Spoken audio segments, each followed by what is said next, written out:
आज आम आलोचना करवा वायु और जल प्रदूषण विषय में। यही विषयटी आमर अष्टम श्रेणी में पढ़ा जाऊँगी, अष्टादश अध्याय अच्छी विज्ञान बही में। ठीक अच्छे। तो आजिकल आम देखा पाचे जे आग भाई परिवेश आबे देखा मिलूना। ठीक अच्छे। तो आगुरी कौन हुए ना, आकाश बहुत नील देखा जाए एवं विशुद्ध जल एवं विशुद्ध वायु मिलता है।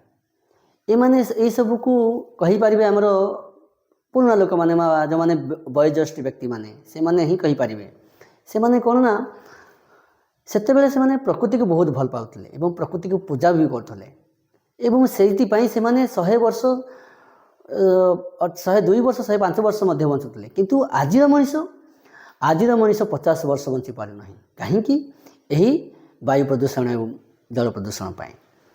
तो समय आसब आउ आमको विशुद्ध वायु एवं विशुद्ध जल मिल पार ना, जहाँद्वारा कि आम विभिन्न प्रकार रोगर सम्मुखीन हवा एवं बहुत जल्दी मृत्युवरण करवा। 50 वर्ष मत लगुनि 50 वर्ष मनीष बंची पार कहीं यार मुख्य कारण होती वायु प्रदूषण एवं जल प्रदूषण। मनीष यही वायु प्रदूषण एवं जल प्रदूषण शिकार हुई मनीष 50 वर्ष मध्य विभिन्न प्रकार रोग शिकार हुई यही धरापृष्ठ चली जाती। कि 45 वर्ष चली जाऊँ तो कि 50 वर्ष पर चली जाऊँ कि 55 वर्ष बंची पाते।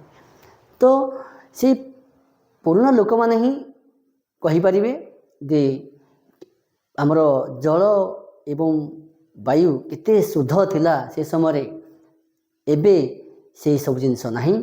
यह को रक्षा करने को हेले आमको परिवेश को सुरक्षा करने पड़ो एवं ये वायु प्रदूषण एवं जल प्रदूषण को रक्षा करने पड़ो।